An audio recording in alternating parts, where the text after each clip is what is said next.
Kung mahilig ka sa mga pelikulang puno ng misteryo, mahika, at mga nakakagulat na twist, hindi mo dapat palampasin ang The Illusionist.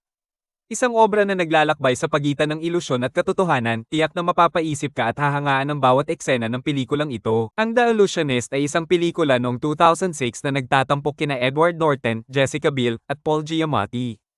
Isinasalaysay nito ang kwento ni Eisenheim, isang mahuhusay na salamangkero sa Vienna noong huling bahagi ng ika-19 na siglo.